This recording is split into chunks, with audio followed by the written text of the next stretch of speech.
Hi hello welcome to CC Plus. അപ്പോൾ ഞാനിന്ന് വന്നിരിക്കുന്നത് അക്കൗണ്ടൻസിയുടെ പുതിയൊരു ടോപ്പിക്കായിട്ടാണ്. നമുക്കൊക്കെ അറിയാം പാർട്ട്ണർഷിപ്പ് എന്താണ്, പാർട്ട്ണർഷിപ്പ് എന്നും പാർട്ട്ണർഷിപ്പിൻ്റെ ബേസിക് ആയിട്ടുള്ള കാര്യങ്ങൾ പറയാൻ വേണ്ടിയിട്ടാണ് ഞാൻ വന്നിരിക്കുന്നത്. അപ്പോൾ നമുക്ക് നേരെ എങ്ങോട്ടേക്ക് പോവാം, ക്ലാസ്സിലോട്ട് പോവാം. Okay, accounting for partnership. അതായത് നമുക്കറിയാം എന്താണ് പാർട്ട്ണർഷിപ്പ്. നമ്മൾ ഒരുപാട് കാര്യം കേട്ടതാണ് അല്ലേ പാർട്ട്ണർഷിപ്പിനെ പറ്റി. നമ്മളൊക്കെ ഒരുമിച്ച് പാർട്ട്ണർഷിപ്പ് ചെയ്യുന്നുണ്ട്, ബിസിനസ്സുകൾ ചെയ്യുന്നുണ്ട് അല്ലേ, കച്ചവടങ്ങൾ ഒരുമിച്ച് ചെയ്യുന്നുണ്ട് എന്നൊക്കെ നമ്മൾ കേട്ടിട്ടുണ്ട്. അപ്പോൾ ഇത്തരത്തിൽ ഒരു പാർട്ട്ണർഷിപ്പ് ചെയ്യുന്ന സമയത്ത് അവിടെ അവരുടെ അക്കൗണ്ടിങ്ങിൽ എന്തെങ്കിലും വ്യത്യാസങ്ങൾ വരുത്തണോ, അല്ലെങ്കിൽ ഏതെങ്കിലും തരത്തിലുള്ള കാര്യങ്ങൾ അതിൽ അഡീഷണൽ ചെയ്യണോ, പലതും കുറയ്ക്കണോ, ഇങ്ങനെയൊക്കെ നമ്മൾ ചിന്തിക്കേണ്ടി വരും അല്ലേ. അപ്പോൾ അങ്ങനെയൊക്കെ ചിന്തിക്കുന്ന സ്ഥലത്താണ് പാർട്ട്ണർഷിപ്പിൻ്റെ അക്കൗണ്ടിങ്ങിനെ പറ്റി നമ്മളിവിടെ നോക്കേണ്ടത്.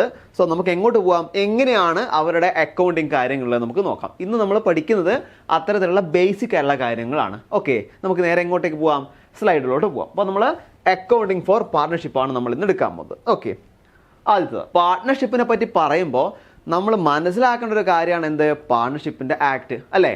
അതായത് പാർട്ട്ണർഷിപ്പിൻ്റെ ആക്ട് നമ്മൾ കറക്റ്റായിട്ട് മനസ്സിലാക്കി വെക്കുക തന്നെ വേണം. നമ്മൾ പറയില്ലേ പണ്ട് മനപ്പാഠം പഠിക്കാന്നൊക്കെ പറയില്ലേ, അതേപോലെ തന്നെ അവിടെ എന്ത് വേണം, മനപ്പാഠമായിട്ട് നമ്മൾ പഠിക്കണം. എന്ത്, പാർട്ട്ണർഷിപ്പിൻ്റെ ആക്ട് അല്ലേ. ഇവിടെ പാർട്ട്ണർഷിപ്പിൻ്റെ ആക്ട് പഠിക്കുന്ന സമയത്ത് നമ്മൾ മനസ്സിലാക്കേണ്ട കുറച്ച് കാര്യങ്ങളുണ്ട്. എന്തൊക്കെയാണത് നോക്കൂ. ഇവിടെ മനസ്സിലാക്കേണ്ട കാര്യമാണ്, ആദ്യത്തെ കാര്യമാണ് സെഷൻ. അതായത് നമ്മളുടെ ഇന്ത്യൻ ഭരണഘടന മുഖാന്തരം നമുക്ക് ഒരുപാട് സെക്ഷൻസ് ഉണ്ട്. സെക്ഷൻ 302 അതുപോലെ 304 എന്നൊക്കെ പറഞ്ഞ് നമ്മൾ കേൾക്കാറില്ലേ അല്ലേ. ഒരുപാട് സിനിമകളിലും അതൊക്കെ നമ്മൾ കേൾക്കാറുണ്ട് അല്ലേ.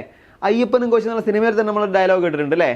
അപ്പോൾ അത്തരത്തിലുള്ള ഒരുപാട് ഡയലോഗുകളിലും മറ്റൊക്കെ ആയിട്ട് നമുക്ക് ഒരുപാട് സെക്ഷൻസും അതേപോലെ ലോകളൊക്കെ മനപ്പാടാണ്. ഇവിടെയും ഒരു സെക്ഷൻ പറഞ്ഞിട്ടുണ്ട്, അതാണ് സെക്ഷൻ 4 എന്ന് പറഞ്ഞത്. ഏത് ആക്ട് പ്രകാരമാണ്? ഇവിടെ ഇന്ത്യൻ പാർട്ട്ണർഷിപ്പ് ആക്ട് പ്രകാരമാണ് പറഞ്ഞത്. അതായത് 1932 ഇന്ത്യൻ പാർട്ട്ണർഷിപ്പ് ആക്ട് പ്രകാരമാണ് ഇവിടെ എന്തിനെ ഡിഫൈൻ ചെയ്യുന്നത്, നമ്മൾ പാർട്ട്ണർഷിപ്പ് എന്താന്ന് ഡിഫൈൻ ചെയ്യുന്നത്. എന്തായിരിക്കാം പാർട്ട്ണർഷിപ്പ്? ഈ ഡെഫിനേഷൻ കാണാപ്പാഠം പഠിക്കണേ. കാരണം എന്തിനാണ് കാണാപ്പാഠം പഠിക്കുന്നത്? നമുക്ക് എവിടെയെങ്കിലും അവിടെ ഒന്ന് എഴുതി വെക്കാൻ നമുക്ക് സാധിക്കും. സാധിച്ചാൽ ഇത്തരത്തിൽ നിയമങ്ങളും മറ്റു കാര്യങ്ങളൊക്കെ എഴുതി വെക്കുമ്പോൾ നമുക്ക് നമ്മളുടേതായ രീതിയിലുള്ള ഒരു കാര്യം ഇതിനകത്ത് എഴുതാൻ പറ്റില്ല. എന്തുകൊണ്ടാ? അതായത് ഓൾറെഡി അവിടെ എഴുതി വെച്ച് കാര്യമാണ് അല്ലേ, നിയമസംഹിതയിൽ അവിടെ എഴുതി വെച്ച കാര്യമാണ്. അപ്പോൾ അതിനകത്ത് ഒരു കുത്തോ കോമയോ എന്ത് കാര്യവും നമുക്ക് എന്ത് ചെയ്യാൻ പറ്റില്ല, അഡീഷണലി ചേർക്കാൻ പറ്റില്ല. അപ്പോൾ പഠിക്കുന്നുണ്ടെങ്കിൽ എങ്ങനെയാണോ ഉള്ളത്, എവിടെയൊക്കെ കുത്തോ കോമയോ എന്തെങ്കിലും കാര്യം ഉണ്ടെങ്കിൽ അതൊക്കെ കറക്റ്റായിട്ട് നമ്മൾ എന്ത് ചെയ്യണം, പഠിക്കണം. എന്നാൽ മാത്രമേ നമുക്ക് അവിടെ മാർക്ക് കിട്ടുള്ളൂ. അല്ലെങ്കിൽ എന്താ, മാർക്ക് കിട്ടത്തില്ല. ഇവിടെ 1932 ഇന്ത്യൻ പാർട്ട്ണർഷിപ്പ് ആക്ടിലെ സെക്ഷൻ 4 പ്രകാരമാണ് പാർട്ട്ണർഷിപ്പിനെ ഡിഫൈൻ ചെയ്തത്. എങ്ങനെ? Relation between persons who have agreed to share the profit of a business carried on by all or any of them acting for all. ഇതാണ് ഡെഫിനിഷൻ. അതായത് ഇവിടെ പാർട്ട്ണർഷിപ്പ് നടത്തുന്ന സമയത്ത് എന്ത് വേണം, രണ്ടാൾക്കാർ നിർബന്ധമായിട്ട് വേണം അല്ലേ. ഒരാൾ ഒറ്റയ്ക്ക് അവിടെ നടത്തുകയാണെങ്കിൽ അല്ലെങ്കിൽ നമ്മൾ എന്താ പറയുക, സോൾ പ്രൊപ്പറേറ്റർഷിപ്പ് എന്നാണ് നമ്മൾ പറയാം അല്ലേ. ഇവിടെ എന്താ വേണ്ടത്, പാർട്ട്ണർഷിപ്പ് ആകുമ്പോൾ 2 അതിലധികമോ ആൾക്കാർ വേണം. ആൾക്കാരുണ്ടായാൽ മാത്രം മതിയോ? പോരാ. അവരെന്ത് ചെയ്യണം, അവരുടെ പ്രോഫിറ്റ്, അതായത് ബിസിനസ്സിൽ ഉണ്ടാകുന്ന പ്രോഫിറ്റുകൾ അവിടെ ഷെയർ ചെയ്യണം. ആ ഷെയർ ചെയ്യുന്നവർ എന്ത് വേണം, എഗ്രീഡ് ആയിരിക്കണം. ഇത്ര പെർസെൻറ്റേജ് എന്നുള്ള ഇതിൽ എഗ്രീഡ് ആയിരിക്കണം. അങ്ങനെ പ്രോഫിറ്റ് ആയ ലോസ് വന്നാലും ഒരാൾ മാത്രം എന്തെടുത്താൽ പോരാ, ഒരാൾ മാത്രം അവിടെ എടുത്താൽ പോരാ, എല്ലാവരും അതിനെടുക്കണം. കൂടാതെ ഇത്തരത്തിലുള്ള ഇവിടെ പറയുന്ന കാര്യങ്ങളൊക്കെ ആ പാർട്ട്ണർഷിപ്പിലുള്ള ആൾക്കാർക്ക് എല്ലാവരും ഒരേപോലെ കേൾക്കേണ്ട സാധനമാണ്. ഓക്കെ, അപ്പോൾ വലിയൊരു തോട്ടാണ് പാർട്ട്ണർഷിപ്പ് എന്നുള്ളത്. അപ്പോൾ നമ്മൾ പഠിക്കുന്ന സമയത്ത് ഇവിടെ ശ്രദ്ധിക്കേണ്ട കാര്യമാണ്, ഒന്ന് ഏത് ആക്ട് പ്രകാരമാണ്, അവിടെ ഏത് ആക്ട് പ്രകാരമാണ്, പാർട്ട്ണർഷിപ്പ് ആക്ട് പ്രകാരമാണ് ഒന്നാമത്തെ കാര്യം. അതിൻ്റെ എന്ത് പഠിക്കണം നമ്മൾ, എന്താണ് ഇന്ത്യൻ പാർട്ട്ണർഷിപ്പ് ആക്ട്, അതേപോലെ തന്നെ അതിൻ്റെ ഇയർ എത്രയാണ്, അതിൻ്റെ സെക്ഷൻ എത്രയാണ്.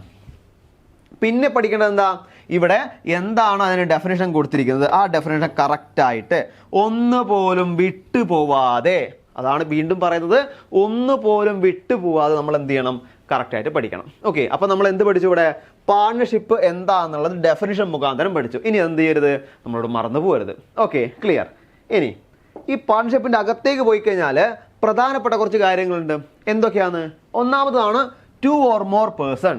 അവിടെ പാർട്ട്ണർഷിപ്പിൽ എന്ത് വേണം, 2 അതിലധികമോ ആൾക്കാർ നിർബന്ധമായിട്ടും വേണം. നമ്മൾ നേരത്തെ പറഞ്ഞ പോയിന്റ് തന്നെ അല്ലേ, 2 അതിലധികമോ ആൾക്കാർ അവിടെ നിർബന്ധമായിട്ട് വേണം. ഓക്കെ, അടുത്തത് അതിൽ തന്നെ പ്രധാനപ്പെട്ട കാര്യം എന്താണ്? രണ്ടുപേരും ഒരേ കോമൺ ഗോൾ പ്രകാരമായിരിക്കണം പോകേണ്ടത് അല്ലേ? ഒരാൾ പറയാം ഞാനൊന്ന് പഴക്കച്ചവടം നടത്താം, മറ്റേ ആൾ പറയാം ഞാൻ ആപ്പിൾ കച്ചവടം നടത്താം. പോയില്ലേ? അവിടെ തന്നെ എന്തായി? പാർട്ണർഷിപ്പ് പോയി. അപ്പോൾ എന്ത് വേണം? കോമൺ ഗോൾ സെറ്റ് ചെയ്ത് ആ ഗോളിനനുസരിച്ച് മാത്രമേ എന്ത് ചെയ്യാൻ പാടുള്ളൂ? ആ പാർട്ണർഷിപ്പ് പോകാൻ പാടുള്ളൂ. അപ്പോൾ അതാണ് ആ കാര്യം. രണ്ടുപേരുണ്ടാവണം, കൂടാതെ എന്ത് വേണം? അവർക്കൊരു കോമൺ ഗോൾ കൂടെ വേണം. ഓക്കെ, അടുത്ത പോയിന്റ് എന്താ? എഗ്രിമെന്റ്. എന്ത് വേണം? പാർട്ണർഷിപ്പിനൊരു എഗ്രിമെന്റ് വേണം. എഗ്രിമെന്റ് രണ്ട് തരത്തിലാവാൻ പറ്റും. അതാണ് ഓറൽ. ഒന്നാമതാണ് ഓറൽ ആവാം, അല്ലെങ്കിൽ എന്താവാം? റിട്ടൺ ആവാം. ഓറൽ ആവാം, അല്ലെ റിട്ടൺ ആവാം അല്ലേ? വാമൊഴിയായിട്ട് പറയുന്നതാവാം, അല്ലെ എഴുതി വെച്ചതുമായിരിക്കാം. എങ്ങനെയായാലും പാർട്ണർഷിപ്പിന് എന്താവശ്യമാണ്? കറക്റ്റ് ആയിട്ടുള്ളൊരു എഗ്രിമെന്റ് ആവശ്യമാണ്. എന്തിനാ എഗ്രിമെന്റ്? രണ്ട് പേര് ചേർന്നാണ് അവിടെ നടത്തുന്ന ബിസിനസ് അല്ലേ? രണ്ട് പേര് ചേർന്ന് ബിസിനസ് നടത്തുമ്പോൾ ഒരുപാട് പ്രശ്നങ്ങൾ ഉണ്ടായേക്കാം. അപ്പോൾ ഞാൻ അത്രയൊക്കെ പണിയെടുത്തില്ലേ, നീ അത്രയൊക്കെ ചെയ്തോ, അതേപോലെ തർക്കങ്ങൾ ഉണ്ടായേക്കാം ചില സമയത്ത്. അതേപോലെ പാർട്ണർഷിപ്പിൽ ക്യാഷ് കൊണ്ടുവരുന്ന സമയത്തോ പ്രോഫിറ്റ് വീതിക്കുന്ന സമയത്തൊക്കെ ചിലപ്പോൾ എന്ത് ഉണ്ടാവാം? ഡിസ്പ്യൂട്ട്സ് ഉണ്ടാവാം അല്ലേ? എനിക്ക് ഇത്തവണ കുറച്ച് ക്യാഷിൻ്റെ അത്യാവശ്യമുണ്ട്, അപ്പോൾ കുറച്ചുകൂടി എനിക്ക് വേണം എന്നൊക്കെ പറയാം. അപ്പോൾ നമുക്ക് പറയാൻ വേണ്ടി, തർക്കങ്ങൾ ഇല്ലാതാക്കാൻ വേണ്ടിയിട്ടാണ് അവിടെ ശരിക്കും പറഞ്ഞാൽ എന്ത്? ഒരു എഗ്രിമെൻ്റ് അവിടെ പറയുന്നത്. അതായത് ഷെയർ ഇൻ പ്രോഫിറ്റോ ലോസ് ഒക്കെ ഷെയർ ചെയ്യുന്ന സമയത്ത് അവിടെ എന്ത് വേണം? കറക്റ്റ് ആയിട്ടുള്ളൊരു എഗ്രിമെൻ്റ് നിർബന്ധമായിട്ട് അവിടെ വേണം. Okay, clear. അടുത്ത മ്യൂച്വൽ ഏജൻസി. അതാണ് മ്യൂച്വൽ ഏജൻസി. എന്താ മ്യൂച്വൽ ഏജൻസി? പാർട്ണർഷിപ്പിൽ രണ്ട് പേരാണുള്ളത്, രണ്ട് പേരുള്ള പാർട്ണർഷിപ്പാന്ന് വെച്ചോളൂ. അപ്പോൾ രണ്ട് പേർക്കും പരസ്പരം അറിയണം അവരെന്താണ് ചെയ്യുന്നത്. ആ രണ്ടുപേരുടെയും ഗോൾ എന്തായിരിക്കണം?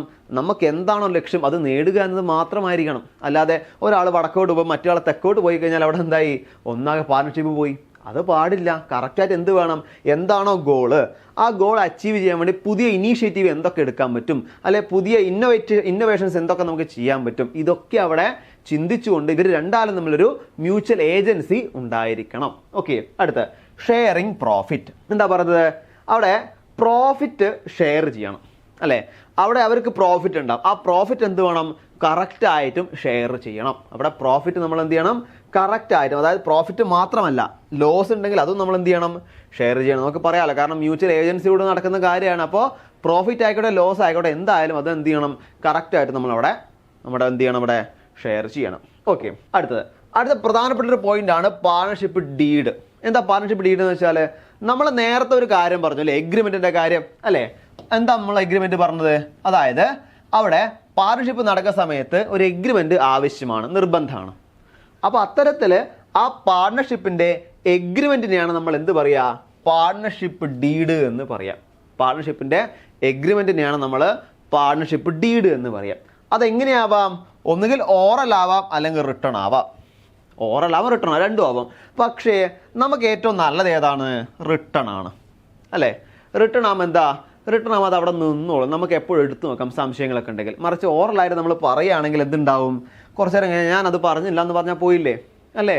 അപ്പോൾ അതിനേക്കാളും നല്ലത് റിട്ടേൺ ആയിട്ടുള്ളൊരു എഗ്രിമെന്റ് അവിടെ എഴുതി വെക്കാം. ഓക്കെ, ഇനി അവിടെ റിട്ടേൺ എഴുതി വെക്കുകയാണെങ്കിൽ അത്തരത്തിൽ റിട്ടേൺ ചെയ്യുന്ന എഗ്രിമെന്റിനാണ് നമ്മൾ പാർട്ണർഷിപ്പ് ഡീഡ് എന്ന് പറയാം. റിട്ടേൺ ചെയ്ത എഗ്രിമെന്റിനെയാണ് നമ്മൾ പാർട്ണർഷിപ്പ് ഡീഡ് എന്ന് പറയാം. ഇനി ആ പാർട്ണർഷിപ്പ് ഡീഡ് എന്ത് ചെയ്യണം? നമ്മൾ ശരിക്കും പറഞ്ഞാൽ പാർട്ണർഷിപ്പ് ഡീഡ് അത് ഉണ്ടായിക്കഴിഞ്ഞാൽ അതിനകത്ത് ഒരുപാട് കണ്ടന്റുകൾ ഉണ്ട് അല്ലേ? നെയിം, അതേപോലെ പാർട്ട്നേഴ്സിന്റെ നെയിം, ബിസിനസിന്റെ നെയിം, ഫുൾ അഡ്രസ്സ്, എന്താണോ ബിസിനസ് ചെയ്യുന്നത് അതിന്റെ പേര്, കൂടാതെ ഓഡിറ്റ് ചെയ്യുന്നതിന്റെ അത് എങ്ങനെയായിരിക്കണം, പ്രോഫിറ്റ് ആൻഡ് ലോസ് ഷെയർ ചെയ്യുന്നതിന്റെ എങ്ങനെയായിരിക്കണം, അതേപോലെ ഒരുപാട് കാര്യങ്ങൾ അതിനകത്ത് എന്ത് കൊടുത്തിട്ടുണ്ട്. അപ്പോൾ ഇതൊക്കെ കൂടി ചേർന്നിട്ടായിരിക്കണം എന്തുണ്ടാക്കേണ്ടത്? നമുക്ക് പാർട്ണർഷിപ്പ് ഡീഡ് ഉണ്ടാക്കേണ്ടത്. ഇതൊക്കെ കൂടി ചേർന്നിട്ടായിരിക്കണം പാർട്ണർഷിപ്പ് ഡീഡ് ഉണ്ടാക്കേണ്ടത്. ഇനി അടുത്തൊരു പ്രധാനപ്പെട്ട പോയിന്റ് ആണ് പ്രൊവിഷൻസ്. ഈ പാർട്ണർഷിപ്പ് അക്കൗണ്ടിങ്ങിലെ പ്രധാന പ്രൊവിഷൻസ് എന്തൊക്കെയാണെന്ന് നമുക്ക് നോക്കാം. ഓക്കെ, ഈ സാധനങ്ങളൊക്കെ നമ്മൾ എന്ത് ചെയ്യണം? കണക്ക് ചെയ്യുന്ന സമയത്ത് നമ്മൾ ചെയ്ത് വരേണ്ട സാധനമാണ്. നമ്മൾ ചെയ്യും. ഇനി പാർട്ണർഷിപ്പ് അക്കൗണ്ടിന്റെ കണക്ക് നമ്മൾ ചെയ്യും. അവിടെ എന്ത് ചെയ്യും? Old ratio, new ratio, sacrificing ratio എന്നൊക്കെ നമ്മൾ ഒരുപാട് കേൾക്കും. അതൊക്കെ ചെയ്യുന്ന സമയത്ത് ഇതൊക്കെ നമ്മുടെ മനസ്സിലുണ്ടാവണം. ആദ്യത്തെ കാര്യമാണ് പ്രോഫിറ്റ് ഷെയറിംഗ് റേഷ്യോ. എന്താ പ്രോഫിറ്റ് ഷെയറിംഗ് റേഷ്യോ? നമുക്ക് നമ്മളെ ബിസിനസ്സിൽ പ്രോഫിറ്റോ ലോസോ ഉണ്ടാവും, സ്വാഭാവികമാണ്. ബിസിനസ് ചെയ്താൽ എന്തുണ്ടാവും? പ്രോഫിറ്റ് അല്ലെ ലോസ് ഉണ്ടാവും. അത്തരത്തിൽ പ്രോഫിറ്റ് ഉണ്ടായാലും ലോസ് ഉണ്ടായാലും അത് ഷെയർ ചെയ്യാൻ ആരുണ്ടായിരിക്കണം? പാർട്ട്ണർ ഉണ്ടായിരിക്കണം. അതിന് ഒരു റേഷ്യോ അവിടെ ഉണ്ടായിരിക്കണം. ഇപ്പോൾ നാം പറഞ്ഞുതരാം. നോക്കൂ, 10 ആണ്. നമ്മളെ 10 ആണ് ഒരു സംഖ്യ. നമ്മൾ പ്രോഫിറ്റ് കിട്ടി, 10 എന്നൊരു സംഖ്യ നമുക്ക് പ്രോഫിറ്റ് കിട്ടി. അതിൽ ചില സമയം നമുക്ക് എന്ത് ചെയ്യാം? 5:5 എന്ന രീതിയിൽ നമുക്ക് ആ 10നെ ഡിവൈഡ് ചെയ്യാം. അതല്ലെങ്കിലോ 6:4 ആവാം, 7:3 ആവാം, 2:8 ആവാം, അല്ലെങ്കിൽ 1:9 ആവാം. ഇങ്ങനെയൊക്കെ നമുക്ക് എന്ത് ചെയ്യാം, ആ 10നെ ഡിവൈഡ് ചെയ്യാം. അതേപോലെ തന്നെയാണ് ഇവിടെ നമുക്ക് പ്രോഫിറ്റ് കിട്ടിയാലും അല്ലെങ്കിൽ ലോസ് കിട്ടിയാലും, ഇവിടെ നമുക്ക് പ്രോഫിറ്റ് കിട്ടിയാലും അല്ലെങ്കിൽ ലോസ് കിട്ടിയാലും നമുക്ക് എന്ത് ചെയ്യാം, ഇവിടെ നമുക്ക് ഷെയർ ചെയ്യാൻ വേണ്ടി പറ്റും. പ്രോഫിറ്റ് കിട്ടിയാലും ലോസ് കിട്ടിയാലും നമുക്ക് എന്ത് ചെയ്യണം, ആനുപാതികമായിട്ട് അവിടെ ഷെയർ ചെയ്യണം. അതിനാണ് ഇവിടെ പ്രോഫിറ്റ് ഷെയറിംഗ് റേഷ്യോ നമ്മൾ കൊണ്ടുവന്നത്. ചിലപ്പോൾ എന്തായിരിക്കാം, ഒരേപോലെ ആയിരിക്കാം, അതായത് 1:1 എന്ന രീതിയിലായിരിക്കാം. അതല്ലെങ്കിൽ അവർ ക്യാപിറ്റൽ എത്രയാണോ കോൺട്രിബ്യൂട്ട് ചെയ്തത് അതിനെ അനുസരിച്ചുമായിരിക്കാം. ഓക്കെ, അത് അവർ ചെയ്യുന്നവ, അതായത് അവരെ പാർട്ട്നേഴ്സ് തീരുമാനിക്കുന്ന പോലെയാണ്. ഓക്കെ, അടുത്തൊരു കാര്യമാണ് ഇൻട്രസ്റ്റ് ഓൺ ക്യാപിറ്റൽ. എന്താണ് ഇൻട്രസ്റ്റ് ഓൺ ക്യാപിറ്റൽ? അവർ ക്യാപിറ്റൽ കൊണ്ടുപോകുന്നില്ല, അതിൻ്റെ ഇൻട്രസ്റ്റ് ആണ്. ചില സമയത്ത് എന്ത് ചെയ്യും, പാർട്ട്ണർഷിപ്പിൽ എടുക്കാമെന്ന് പറയും, അല്ലെങ്കിൽ വേണ്ട എന്ന് പറയും. അതും എന്താണ്, പാർട്ട്നേഴ്സ് പറയുന്ന പോലെ തന്നെയാണ് എന്ത് പറയുക, ഇൻട്രസ്റ്റ് ഓൺ ക്യാപിറ്റൽ എന്ന് പറയാം. അതായത് ഇപ്പോൾ പാർട്ട്നേഴ്സ് വേണ്ട എന്ന് പറയുകയാണെങ്കിൽ അത് വേണ്ട, അങ്ങനെ ഒരു അവസ്ഥയിലാണ്. കാരണം ഇതൊക്കെ പാർട്ട്ണർഷിപ്പിൽ പാർട്ട്നേഴ്സ് ഉണ്ടാക്കുന്ന ഡീഡിനനുസരിച്ചിരിക്കും. അതേപോലെ തന്നെ ഇൻട്രസ്റ്റ് ഓൺ ഡ്രോയിങ്സ്. അതായത് അവിടെ എന്ത് ചെയ്യുന്നു, ഡ്രോയിങ്സ് വെച്ചാൽ എന്താ അറിയാമല്ലോ അല്ലേ, നമ്മളെ ബിസിനസ്സിൽ നിന്നും പിൻവലിക്കുന്നതിനാണ് നമ്മൾ ഡ്രോയിങ്സ് എന്ന് പറയാം. അതേപോലെ ഡ്രോയിങ്സ് പിൻവലിച്ചിട്ടുണ്ടെങ്കിൽ അതിനും നമുക്ക് എന്ത് ചെയ്യാൻ പറ്റും, ഇവിടെ ഇൻട്രസ്റ്റ് കൊടുക്കാൻ പറ്റും. അതും അവിടെ പാർട്ട്ണർഷിപ്പ് ഡീഡിൽ കറക്റ്റായിട്ട് എഴുതി വെച്ചാൽ നമുക്ക് ഉപയോഗിക്കാം, ഇല്ലെങ്കിൽ അത് വേണ്ട. ഓക്കെ, അടുത്തൊരു കാര്യം എന്താണ്, അവിടെ റെമ്യൂണറേഷൻ ആണ്. അതായത് ചില പാർട്ട്ണർ എന്ത് ചെയ്യും, അവിടെ വർക്ക് ചെയ്യുന്നുണ്ടാവും അല്ലേ, ബോർഡ് ഓഫ് ഡയറക്ടേഴ്സ് ആയിട്ടോ ഒന്നിൽ ഇരുന്നിട്ടോ അല്ലെങ്കിൽ മാനേജറായിട്ടോ ഒക്കെ അവിടെ എന്ത് ചെയ്യുന്നുണ്ടാവും, ഇരിക്കുന്നുണ്ടാവും. സോ അവർക്ക് എന്ത് വേണം, മന്ത്ലി അവർക്ക് ചിലപ്പോൾ സാലറി കൊടുക്കുന്നതായിട്ട് വരും, റെമ്യൂണറേഷൻ കൊടുക്കേണ്ടതായിട്ട് വരും. സോ അങ്ങനെയുള്ളൊരവസ്ഥയിൽ അവർക്ക് പാർട്ട്നേഴ്സിന് എന്തെങ്കിലും റെമ്യൂണറേഷനോ കാര്യങ്ങളോ കൊടുക്കുന്നുണ്ടെങ്കിൽ അതും അവിടെ എവിടെ എഴുതണം, പാർട്ട്ണർഷിപ്പ് ഡീഡിൽ എഴുതണം. ഈ പറഞ്ഞ കാര്യങ്ങളൊക്കെ പാർട്ട്ണർഷിപ്പ് ഡീഡിൽ കൃത്യമായിട്ടും എഴുതി വെക്കണം. എന്നാൽ മാത്രമേ നമുക്ക് എന്ത് ചെയ്യാൻ പറ്റുള്ളൂ, നമുക്കത് ഉപയോഗിക്കാൻ വേണ്ടി പറ്റുള്ളൂ. ഓക്കെ, അപ്പോൾ ഇതൊക്കെയാണ് പാർട്ട്ണർഷിപ്പിൻ്റെ ബേസിക്കായ കാര്യം പറഞ്ഞത്. നമ്മൾ എങ്ങോട്ട് കടന്നില്ല, പ്രോബ്ലത്തിലോട്ട് കടന്നിട്ടില്ല.